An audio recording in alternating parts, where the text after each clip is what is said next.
যে রমজান পরবর্তী একটা বিষয় এখানে আছে শুকর। তো কোনো আমলের নিয়ামতের শুকর হইল ওই নিয়ামত আবার করতে পারা।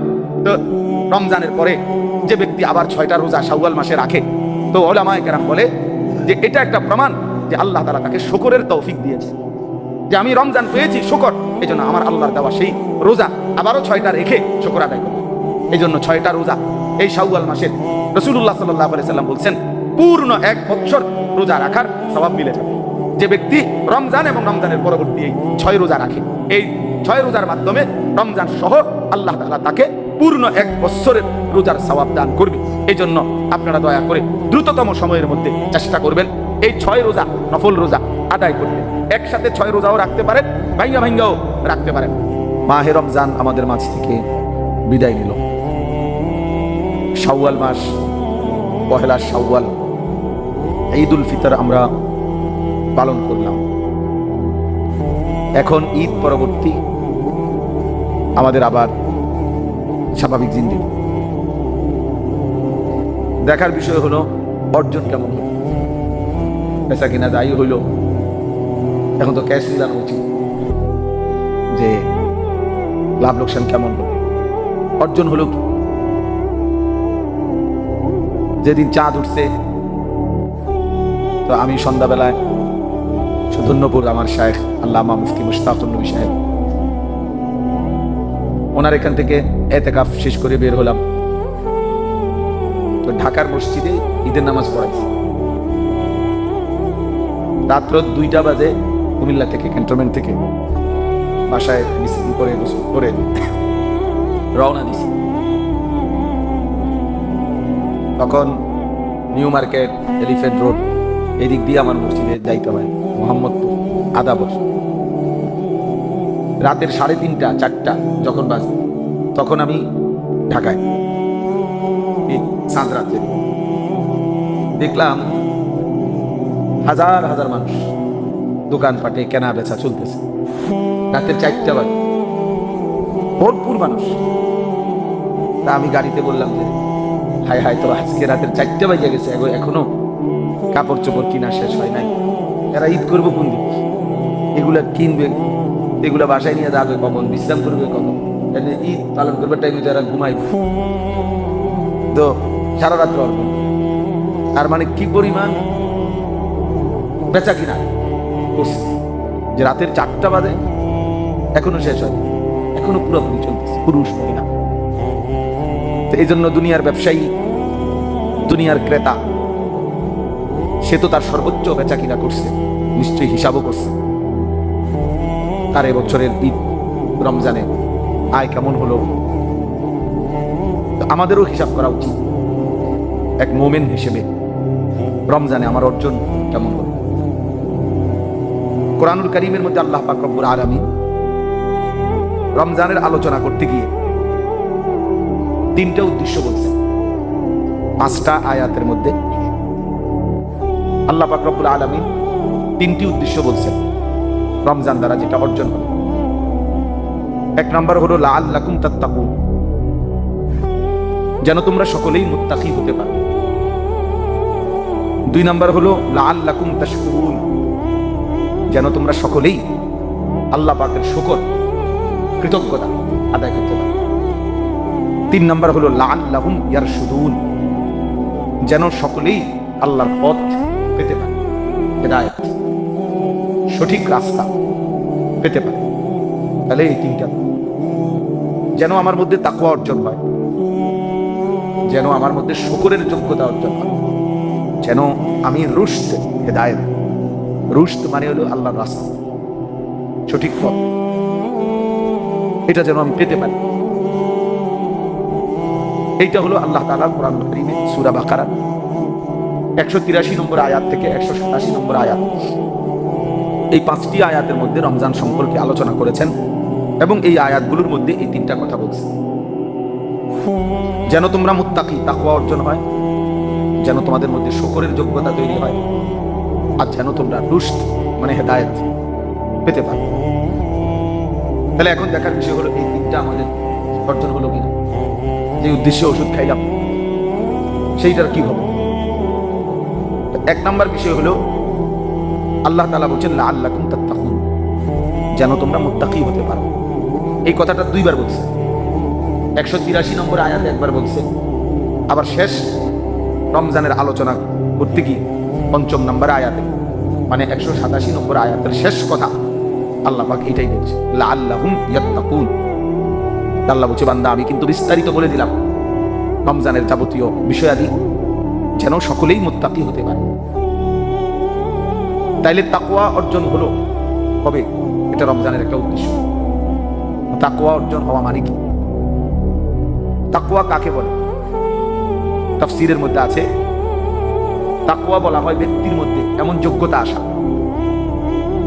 একজন ইমানদারের ভিতরে এমন একটি যোগ্যতা তৈরি হওয়া যার মধ্যে 3টি গুণ দেখা যায়। এক, আইনুতাআ ফালা ইউসা, সে সর্বদাই আল্লাহ তাআলার আনুগত্য করতে থাকে, আল্লাহ তাআলার নাফরমানি করে না। তার এখন কথাবার্তা চলাফেরার দ্বারা বোঝা যায় যে সে আল্লাহ তাআলার আনুগত্য করতেই পছন্দ করে, আল্লাহ তাআলার আনুগত্য করতেই প্রচন্ডভাবে আগ্রহী, আল্লাহর নাফরমানি করছে না। বোঝা গেল তার মধ্যে তাকওয়া অর্জন হচ্ছে বা হইছে। 2 নাম্বার হলো আইয়ুশকারা ফালা ইউকফা, সর্বদাই আল্লাহ তাআলার প্রতি কৃতজ্ঞ থাকা, কোন অবস্থাতেই আল্লাহ তাআলার প্রতি অকৃতজ্ঞ না, সুখে কিংবা দুঃখে, পাইলাম বা না পাইলাম, প্রত্যাশা মতো পেলাম অথবা পেলাম না, সর্বাবস্থায় আল্লাহ তাআলার উপরে সন্তুষ্ট থাকা। একসাথে ব্যবসা করলাম, তারে খোদায় কি পরিমাণ দিল, আমাদের দিল না, এই তো না শুকরি।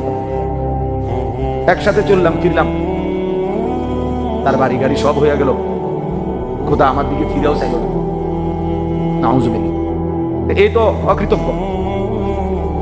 এজন্য এটা তাকওয়া না। তাকওয়া হলো কোন ব্যক্তির মধ্যে এই হালাত যে সে এখন সর্বাবস্থায় আল্লাহর প্রতি কৃতজ্ঞ, আল্লাহ আপনি আমাকে যেটুকু দিয়েছেন আমি এর উপরেই খুশি। এটাই শুকর, কৃতজ্ঞতার তার মধ্যে আসে। আর 3 নাম্বার হলো আইয়ুযকারা ফালা ইউনসা, যে সর্বদাই আল্লাহ তাআলাকে স্মরণ করতে থাকে, কখনোই আল্লাহকে ভুলে না, আল্লাহকে ভুলে না, বরং আল্লাহকেই স্মরণ করতে থাকে। এই 3টি যোগ্যতা, এটাকে তাকওয়া বলে। আল্লাহর আনুগত্য করতে থাকে, নাফরমানি করে না, আল্লাহর প্রতি কৃতজ্ঞ থাকে, অকৃতজ্ঞ হয় না, আল্লাহকে স্মরণ করতে থাকে, আল্লাহকে ভুলে যায় না।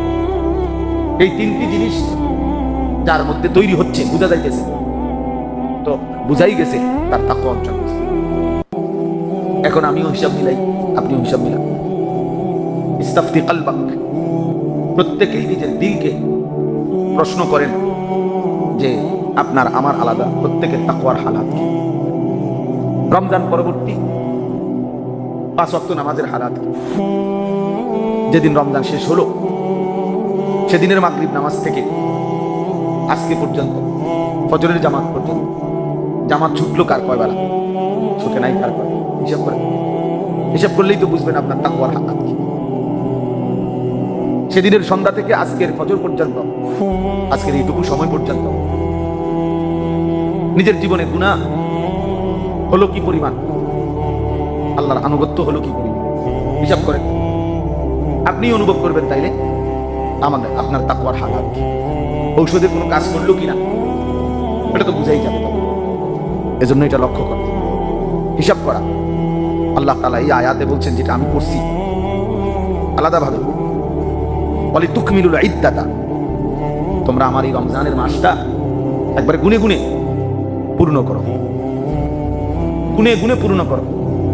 রমজানের এক এক সেকেন্ড, এক এক মিনিট, এক এক ঘন্টা বহুতই দাম, একটা মুহূর্ত হীরামণি মুক্তার চাইতে দাম।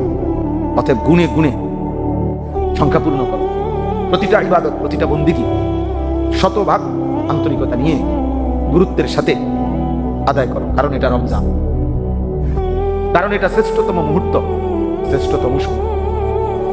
আমি একদিন বাসায় বলতেছিলাম, সেহেরি আমরা খাই, তো দেখবেন সেহেরি খাওয়ার সময় আমাদের জীবনের সময়ের সবচেয়ে বেশি গুরুত্ব সেহেরির সময়। সময়কে আমরা একদম গুনতে থাকি, সেহেরির টাইম একটু পর পরে তাকায় আর কয় মিনিট, 8 মিনিট, আর কয় মিনিট, 6 মিনিট, আর কয় মিনিট, 4 মিনিট, আরে তাড়াতাড়ি করো না, পানি খাও না, ট্যাবলেট খাও না, ওষুধ রয়ে গেছে, আরে আরে আর 2 মিনিট, আর 2 মিনিট, আর 1 মিনিট, আর সময়। এরকম না, মানে এইভাবে আমরা কি করি সময়টাকে। তাহলে এটা তো এই যে সময় গুণা, এটা যদি পুরা জিন্দগি গুনতে পারতাম, জীবনের অন্য বেলাতেও যদি আমরা এটা বুঝতে পারতাম, তাহলে আমাদের জীবন অনেক দামি হতো। হাসিবু ক্বাবলা আন তুহাসাবু, নবী পাক সাল্লাল্লাহু আলাইহি ওয়াসাল্লাম বলেন, হাশরের ময়দানে তোমার হিসাব নেওয়ার আগেই তুমি জিন্দেগির হিসাব করো, তোমার হিসাব তুমিই করো। হাসিবু, তোমার হিসাব তুমিই করো, আজ তুমি নিজেই হিসাব করো। আল কাইয়িসু মান দানা নাফসাহু ওয়া আমিলা লিমা বা'দাল মাউত, নবী সাল্লাল্লাহু আলাইহি ওয়াসাল্লাম বলেন, বুদ্ধিমান সে যে নিজের হিসাব করে এবং মৃত্যু পরবর্তী জিন্দেগির জন্য আমল করতে থাকে, সে বুদ্ধিমান। আল কাইয়িস, সে বুদ্ধিমান যে নিজের হিসাব করে। 3 ঘন্টা যে গল্প করলাম ওই লোকের সাথে, তার সময় তো যায় না, সময় তো আমার গেছে, আমার সময় গেছে। আমাদের একটা আরবি বিখ্যাত কিতাব আছে, কিমাতুজ জামান ইনদাল উলামা, শেখ আব্দুল ফাত্তাহ আবু কুদ্দা, ওই যে ভাই, ওই ওয়ালা কোনাওয়ালা ভাই, এই চুলওয়ালা ভাই, ওই যে ওই কোনার, এখানে আসো ভাই, এখানে আসো। বসে বসে মসজিদে মোবাইল টিপতেছো কেন? সরাসরি শোনো ভাইয়া। জি, তো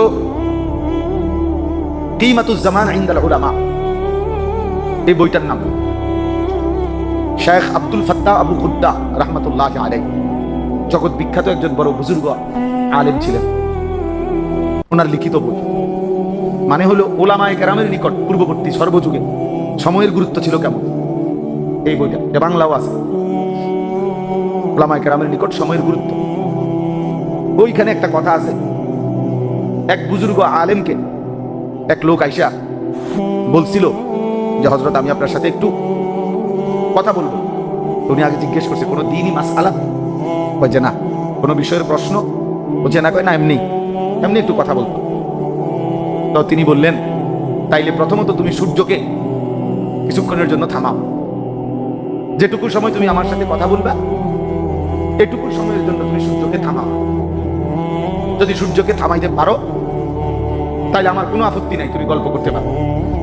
আর যদি না পারো তাহলে আমার সময়ের এই 20 মিনিট নষ্ট করার তোমার কোনো অধিকার নেই। তুমি আমার হায়াতের এই 20 মিনিট, এই 30 মিনিট তোমরা কেন নষ্ট করবে? অতএব এই অপ্রয়োজনীয় কথা, বেহুদা কথা বলার কোনো সুযোগ আমার কাছে নেই।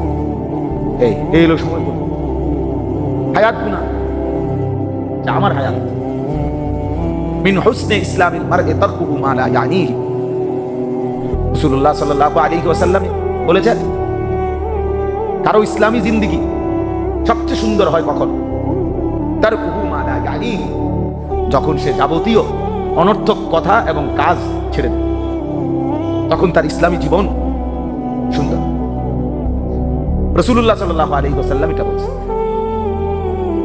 কোরআনুল কারীমের মধ্যে আল্লাহ তাআলা বলেছেন, জান্নাতুল ফিরদাউস, সর্বোচ্চ জান্নাত, এর অধিকারী হবে কারা? 7 গুণে গুণে যারা, এই 7টি গুণের অধিকারী হবে যে সমস্ত মুমিন, তারা জান্নাতুল ফিরদাউসের অধিকারী হবে। তন্মধ্যে একটি গুণ হলো ওয়াল্লাযীনা হুম আনিল লাগবি মুরিদুন, যাবতীয় অনর্থক কথা এবং কাজ থেকে যারা নিজেকে বিরত রাখে, তারা জান্নাতুল ফিরদাউসের অধিকারী হবে। কোরআনুল কারীমে আল্লাহ তাআলা বলেছেন, ইবাদুর রহমান, আল্লাহর দয়ার বান্দা, মায়ার বান্দা কারা? এটার পরিচয় বলতে গিয়ে আল্লাহ তাআলা কতগুলো গুণ বলছেন, 13-14টা, যে এরা আমার মায়ার বান্দা, এরা আমার বান্দা, এরা আমার।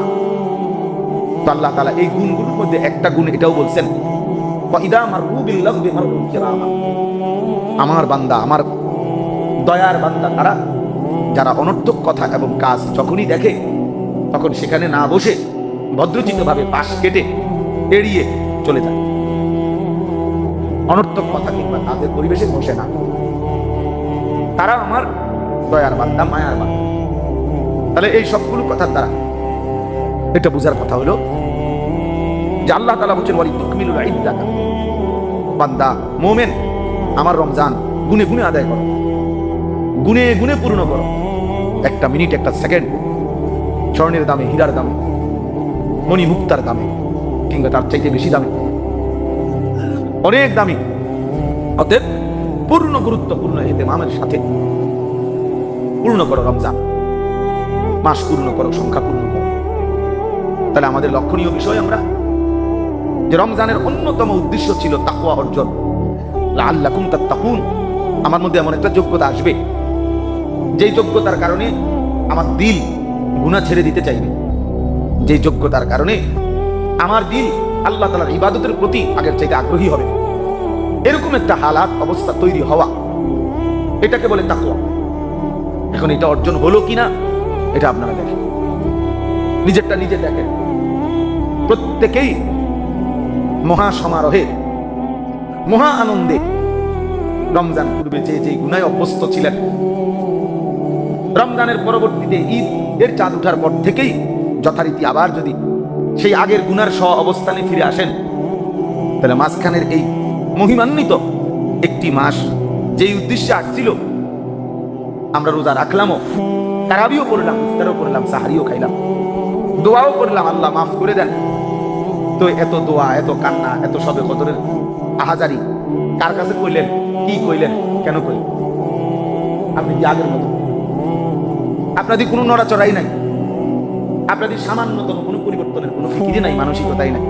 যেই মিথ্যা আগের মতোই, চুরি আগের মতোই, ডাকাতি আগের মতোই, নাচ গান আগের মতোই, টেলিভিশন নাটক সিনেমা আগের মতোই, হ্যাঁ, মোবাইল অস্থিরতা বেহায়াপনা আগের মতোই, স্ত্রী আগের মতোই বেপর্দা, মেয়েটা আগের মতোই বেপর্দা, ছেলে আগের মতোই বেনামাজি, আপনার চেহারা সুরতের মধ্যে আগের মতোই ইসলামের খেলাফ নমুনা, রাসূলুল্লাহ সাল্লাল্লাহু আলাইহি ওয়াসাল্লামের সুন্নাতের ব্যতিক্রম চেহারা, সবই তো আগের মতো। তো মাঝখান দিয়ে রমজান কার জন্য আইলো? কারোর ফিরিয়ে দিল। কেন আসলো, কেন গেল, কি উদ্দেশ্যে রোজা রাখলাম, কি উদ্দেশ্যে তারাবি করলাম, কেন? এজন্য নবী সাল্লাল্লাহু আলাইহি ওয়াসাল্লাম বলছেন, রমজানের মতো এত বড় মাস পেয়েও জিবরাইল আইসা শুনাইছে যে তার গুনাহ মাফ করাইতে পারলো না। তো আল্লাহ নবী সাল্লাল্লাহু আলাইহি ওয়াসাল্লামের কাছে জিবরাইল বলছেন, আদখালাহুল্লাহু নার, নবী আল্লাহ তাকে জাহান্নামে প্রবেশ করাবেন, আবআদাহুল্লাহ, আল্লাহ তাআলা তাকে দূরে সরিয়ে দেবেন, আল্লাহর রহমের নজর থেকে আল্লাহ তাকে দূরে সরিয়ে দেবেন। এই জন্য বাপ, ভাই, আমি, আপনি প্রত্যেকেই ইনসাফের সাথে ভেবে দেখেন, রমজানের অন্যতম মাকসাদ ছিল লাআল্লাকুম তাত্তাকুন।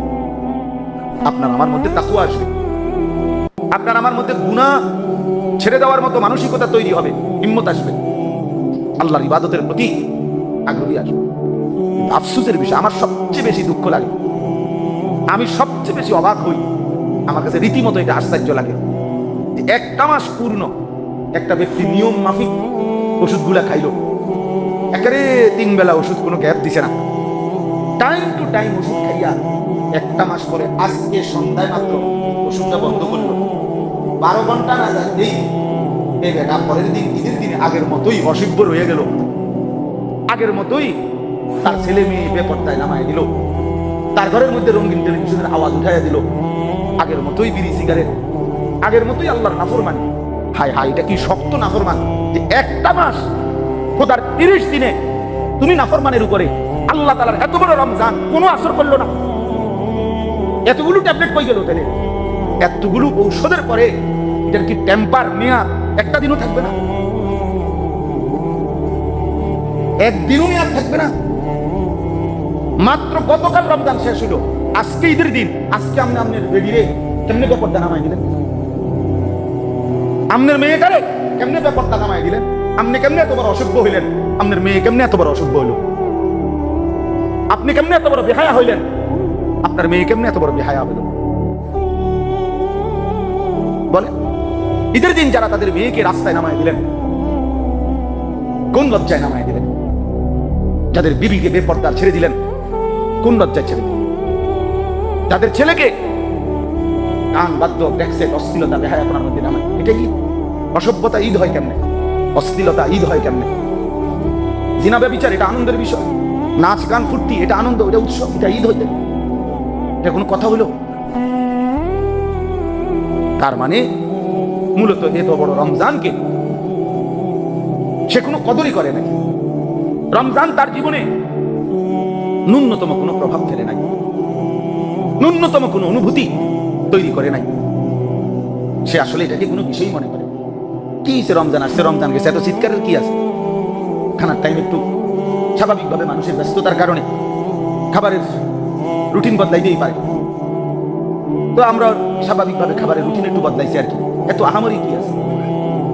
সকালের নাস্তা এটা বন্ধ ছিল, তো সন্ধ্যায় তো ইফতারি করলাম। দুপুরের খাবার বন্ধ ছিল, তো তারাবির করে তো ভাতই খাইলাম। রাত্রে আসার পর পরের খানা সেটা তো আবার সেহরি খাইলাম। তো 3 বেলা তো খানা ঠিক আছে, জাস্ট শুধু একটু রুটিন বদলাইছে আর কি। খানা তো 3 বেলায়, ইফতার তারাবির পরের খানা আবার সেহরির খানা। এই জন্য বাপ আমার অনুরোধ, এটা বোঝা উচিত, এত বড় শ্রেষ্ঠতম রমজান যেটা আসছিল পরিবর্তনের জন্য, সেটা যার জীবনে আমি হই আর আপনি হন, যার জীবনে ন্যূনতম কোনো পরিবর্তন করলো না, এই রমজান আমার জন্য কি আসলো? আল্লাহ তাআলা তো বলছেন এটা লাআল্লাকুম তাত্তাকুন, আমি তোমাদেরকে মুত্তাকি বানাবো। আবারও বলছে লাআল্লাহুম ইয়াত্তাকুন, সকলেই তারা যেন মুত্তাকি হতে পারে। তিনটাই জিনিস, হয় আমি, তুমি, সে। আল্লাহ যেহেতু বলতেছে, আল্লাহই আমি, আর বাকি রয়েছে মানুষের মধ্যে দুইটা, তুমি, সে। আল্লাহ এই দুইটা শব্দই এখানে ব্যবহার করছে রমজানের মাধ্যমে, যে লাআল্লাকুম তাত্তাকুন, রমজান তুমিও মুত্তাকি হবা, লাআল্লাহুম ইয়াত্তাকুন, সেও মুত্তাকি হবে। আর আমি তো আমি আল্লাহ, তাহলে আমি আল্লাহ বলে দিলাম, উপস্থিত অনুপস্থিত, সরাসরি শুনলা আর পরোক্ষভাবে শুনলা, প্রত্যেকেই রমজানের বরকতে যদি হুকুম পালন করো তো মুত্তাকি হবা। তাইলে যেহেতু বুঝাই গেল, ছোটবেলায় আমার মনে আছে, ছোটবেলায় আমার খতনা করাইছে যখন ডাক্তার দিয়া, তখন ডাক্তারে যে ওষুধ দিছে ট্যাবলেট, আমি ট্যাবলেট খাইতে পারতাম না। আজও আজকে 44 বছর বয়সও আমার জীবনে কষ্টের একটা বস্তু হলো আমি ট্যাবলেট খাইতে পারি না, এখনো পারি না। মানে একটা ট্যাবলেট খাইতে হলে 4 বার পানি খাইতে হয়, 3-4 বার পানি খাইতে পারি না, আমি পানির জায়গা ট্যাবলেট খাইতে হবে। এখনো আমার এই হাল, ছোটবেলা তো আমি এমন ছিলাম। তো আমার মনে আছে যে খতনা করার সময় আপনার ট্যাবলেট দিছে, যে আমার মায়ে যখন আমার এই ট্যাবলেটগুলো খাওয়াইতে গেছে, তো ট্যাবলেট এগুলো আমি হাতে নিয়ে বুঝি মা খাইতেছি রাখলাম না, খাইয়ে বাহিরে যাইতাম, ট্যাবলেটটা ফালাই দিয়া শুধু পানি খাইয়া বাসা দেয়, মানে বলতাম খাইছি ট্যাবলেট খাইছি, আসলে ট্যাবলেটটা খাইছি। তো রমজান মাসকে আল্লাহ তাআলা দিয়েছিলেন তাকওয়া অর্জনের জন্য। তাকওয়া হবে আমার মধ্যে, এটা আল্লাহর ওয়াদা ছিল। গুনাহ থেকে বাঁচার যোগ্যতা আসবে, আল্লাহর হুকুম পালনের যোগ্যতা আসবে। কেন? এর দ্বারা বোঝা যায় একটা মূল কারণ, এটাই আমি পড়ছিলাম, ওয়ালিতুকমিলুল ইদ্দাতা, আল্লাহ কিন্তু বলছিল কোর্সটা পূর্ণ করো। যে রমজানের মধ্যে ইবাদতের যেখান দিয়ে ঘাটতি দিছে, ফলে তার ভিতরে কাঙ্ক্ষিত ফলাফলটা আসে। কথা ছিল পুরা মাস তারাবি করবা, কথা ছিল পুরা মাস রোজা রাখবা, কথা ছিল গুরুত্বের সাথে ইতিকাফ করবা, কথা ছিল শেষ দশকের সবগুলো বেজর রাত্রে ইতিকাফের তালাশ করবা, সবে কদরের তালাশ করবা, কথা ছিল পুরা রমজান গুনাহ থেকে শতভাগ বেঁচে থাকবা। তুমি হয়তো ডাক্তার সাহেব বলছে ওষুধগুলো খাবেন আর সাথে চিংড়ি মাছ এবং গরুর গোশত খাবেন না। ভদ্রলোক 3 মাস ওষুধও খাইছে, চিংড়ি মাছ গরুর গোশতও খাইছে, ট্যাবলেটও খাইছে নিয়ম মাফিক, চিংড়ি মাছও খাইছে নিয়ম মাফিক, গরুর গোশতও খাইছে নিয়ম। তো রোজা তো রাখছে ঠিকই, কিন্তু রোজার মধ্যে আল্লাহ তাআলা যে পরিমাণ বিধিনিষেধ দিয়েছিলেন সেটা যথাযথ পালন করে নাই, ফলে ওয়ালিতুকমিলুল ইদ্দাতা, সংখ্যা পূর্ণ হয় নাই, মাস পূর্ণ হয় নাই, পুরা হুকুম আহকাম পূর্ণ হয় নাই, ফলে কাঙ্ক্ষিত ফলাফল আসে নাই। এই জন্য তওবা করা উচিত, আফসোস করা উচিত যে হায় আমার জীবনের উপর দিয়ে এত বড় একটা রমজান গেল, সবে কদরের শ্রেষ্ঠতম রাত আমার উপর দিয়ে গেল, রহমত মাগফিরাত নাজাতের মাস গেল, 70 গুণ নেকির মাস গেল, জাহান্নাম বন্ধ ছিল, শয়তান বন্ধ ছিল। এত আয়োজনের পরেও আমি সামান্য পরিবর্তন হতে পারলাম না কেন? আমি কেন পারলাম না মিথ্যা ছেড়ে দিতে? আমি কেন পারলাম না সুদ ছেড়ে দিতে? আমি কেন পারলাম না আমার মেয়েটাকে বুঝায় বলতে? আমি কেন পারলাম না আমার ছেলেটাকে গুনার রাস্তা থেকে ফিরায় আনতে? আমি কেন পারলাম না আমার স্ত্রীকে বেপরদা থেকে ফিরাইতে? আমার ঘরের টেলিভিশনটা একটা দিনের জন্য কেন বন্ধ হলো না? আমার মুখের সিগারেট একটা দিনের জন্য কেন বন্ধ হলো না? আমার চেহারা সুন্নাতের খেলাফ, এটা কেন একদিনও রাখতে পারলাম না? আফসোস করা উচিত, আফসোস করা উচিত, ভাবা উচিত কেন তাকওয়া অর্জন হলো না। আল্লাহ তাআলা আমাদের প্রত্যেককে তাকওয়ার জীবন দান করে। তৃতীয় কথা এক কথায় বলি, রমজানের তৃতীয় টার্গেট ছিল আল্লাহ তাআলা বলেন লাআল্লাকুম তাশকুরুন, যেন তোমার মধ্যে কৃতজ্ঞতার অনুভূতি আসে, শুকর। এত বড় রমজান পেয়ে এক্ষেত্রে কি লক্ষণীয়? এক্ষেত্রে লক্ষণীয় হলো যে এত বড় রমজান পূর্ণ পেয়ে আমার ভিতরে যেন এই কৃতজ্ঞতা আসে যে যেই মালিক আমারে দয়া করে, ইহসান করে, আমারে অনুগ্রহ করে পূর্ণ মাস হায়াত দিয়ে শ্রেষ্ঠতম এই মাসের বন্দেগী করার তৌফিক দিয়েছেন, তা আমার উচিত সেই মালিকের শুকর হিসাবে মালিকের মর্জি মোতাবেক জিন্দেগি পরিচালনা করা। তাফসীরের মধ্যে স্পষ্ট আছে যে শুকর কাকে বলে, কৃতজ্ঞতা কাকে বলে। কৃতজ্ঞতা বলে আপনি যার কৃতজ্ঞতা আদায় করবেন, ওই তার থেকে যেটা পেয়েছেন, যে কারণে কৃতজ্ঞতা আদায় করতেছেন, শুকর করছেন, তো ওইটা তার মর্জি মোতাবেক ব্যবহার করা, পছন্দ মোতাবেক ব্যবহার করা, ওইটাকে বলে শুকর। এই জন্য আমরা যদি বুঝি হাত, পা, চোখ, নাক, কান, দেহের অঙ্গ প্রত্যঙ্গ এবং আমার জীবনের সমস্ত আয় উপার্জন, বাজার, ব্যবসা, চাকরি, স্ত্রী, সন্তান, ঘর, জায়গা, জমি, ফুল, ফল, ফসল, যা কিছু আমার অর্জন, এগুলো আল্লাহর দেওয়া। অতএব এটার শুকর আদায় হবে এভাবে যে এর প্রত্যেকটাই আল্লাহ পাকের মর্জি মোতাবেক ব্যবহার করে। চোখ আল্লাহ তাআলার দেওয়া, অতএব এই চোখকে ভিন নারী থেকে হেফাজত করা। পেট আল্লাহ তাআলার নিয়ামত, তো এটার শুকর আদায় হবে এটাকে হারাম থেকে, হারাম খাদ্য খাবার থেকে ফিরিয়ে রাখা, বিরত রাখা। তাইলে শুকর, কৃতজ্ঞতা আল্লাহ আদায় করা হয়। আল্লাহ তাআলা বলেন এই রমজানের মাধ্যমে বান্দার ভিতরে এই শুকর, আল্লাহর প্রতি কৃতজ্ঞ হওয়ার অনুভূতি জাগবে। প্রথম যেদিন রমজানের চাঁদ উঠে মদিনা শরীফ আমি ছিলাম, তখন মাগরিবের নামাজের সময় সন্ধ্যাবেলায় চাঁদ উঠছে, ওই দিন মাগরিবের নামাজের পরেও জানাজা হয়েছে। মক্কা মদিনায় প্রত্যেক ওয়াক্তেই জানাজা হয়। তো আমার শায়েখ আল্লামা মুফতি মুশতাকুর নবী সাহেব বলছে, মাওলানা, হুজুর পাশে ছিলেন একসাথে, আমার হাতে ধরে বলতেছে, মাওলানা দেখেন এই মানুষগুলো যাদের এখন জানাজা হবে, এরা গত 2 মাস এরাও রমজানের আশায় দোয়া করছিল, কিন্তু আজ তো সেই চাঁদ উঠলো, কিন্তু এরা তো কবরে চলে। রমজান তো এরা পেল না। সুদর্ণপুরে আমরা যেদিন এতেকাফে ছিলাম, শেষ দিন আসরের নামাজের পরে একবার মসজিদ সংলগ্ন একজন চাচা বাড়ি, গত বছর আমাদের সাথে এতেকাফ করছে, এই বছর শেষ দিন একটু পরে চাঁদ উঠছে, ওই দিন আসরের পরে উনি ইন্তেকাল করছে। তাইলে উনি তো শেষ মুহূর্তটা রমজানের পেল না। তাহলে এইভাবে পুরাটা মাস আল্লাহর বান্দা, ইমানদার, অগণিত মুসলমান এই রমজান মাসে ইন্তেকাল করেছে কিনা বলেন? তাহলে এতগুলো মানুষ তো মৃত্যুবরণ করলো, এর মাঝখানে আল্লাহ আমাকে হায়াত দিলেন, আপনাকে হায়াত দিলেন, পুরাটা মাস ইবাদতের সুযোগ দিলেন, ইফতার, সাহারি, তারাবি, রোজা, এতেকাফ, শবে কদর, সবকিছু পালন করার সুযোগ যেই আল্লাহ দিলেন, আল্লাহ বলেন এটা যদি তুমি ভাবো, বুঝো, তাহলে তোমার উচিত আমি আল্লাহর শুকর আদায় করা। আর 3 নম্বর হলো, শেষ কথা হলো, আল্লাহ তাআলা বলেন লাআল্লাহুম ইয়ারশুদুন, আমি রমজানের মাধ্যমে চেয়েছি এত বড় শ্রেষ্ঠতম মাস পেয়ে আমার বান্দা যেন হেদায়েতের রাস্তা, সফলতার রাস্তা, নিজের জীবন চলার রাস্তা, এটা যেন পেতে পারে। অতএব রমজানের এই ইবাদতের মাধ্যমে, এই অফুরন্ত নেকির মাধ্যমে আল্লাহ তাআলা যে নিয়ামত আমাদেরকে দিয়েছেন, এর দ্বারা মূলত আমার ভিতরে যদি এই অনুভূতি হয় যে হ্যাঁ, আমার আল্লাহর পথেই চলা উচিত, জান্নাতের পথেই চলা উচিত, জাহান্নামের রাস্তা ছেড়ে দেওয়া উচিত, আল্লাহর নাফরমানির রাস্তা ছেড়ে দেওয়া উচিত, তাইলেই বোঝা যাবে যে আমি হেদায়েতের রাস্তা, আমার গন্তব্য আমি চিনেছি, আমার মঞ্জিল আমি বুঝছি, আমার জীবনের ঠিকানা আমি বুঝতে পেরেছি।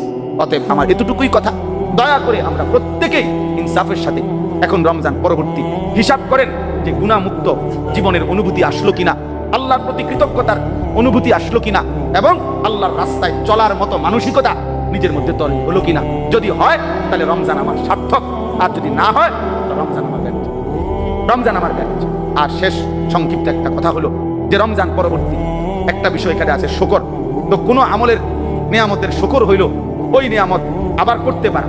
তো রমজানের পরে যে ব্যক্তি আবার 6টা রোজা শাওয়াল মাসে রাখে, তো উলামায়ে কেরাম বলে যে এটা একটা প্রমাণ যে আল্লাহ তাআলা তাকে শুকরের তৌফিক দিয়েছে, যে আমি রমজান পেয়েছি শুকর, এই জন্য আমার আল্লাহর দেওয়া সেই রোজা আবারও 6টা রেখে শুকর আদায় করবে।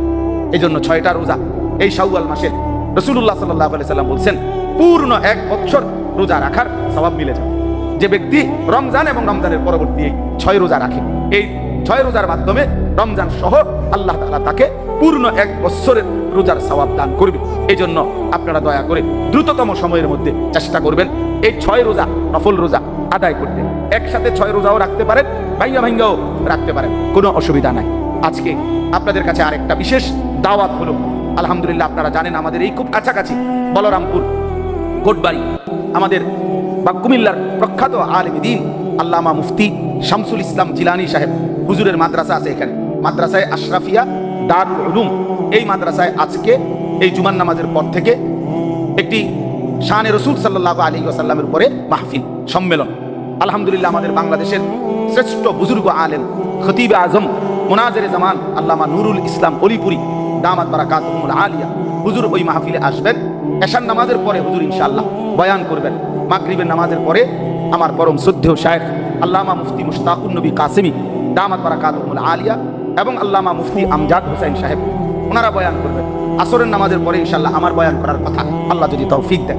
আরো উলামায়ে কেরাম আসবেন। আপনাদের সবার কাছে দাওয়াত করলাম আজকে 4 তারিখ, আজকেই আমাদের এই কোটবাড়ি বলরামপুর মাদ্রাসায় আশরাফিয়া আল্লামা জিলানী সাহেব হুজুরের মাদ্রাসায় মাহফিল। আপনারা সবাই যাওয়ার অংশগ্রহণ করার চেষ্টা করবেন। আল্লাহ তাআলা আমাদের সবাইকে তৌফিক দান করেন।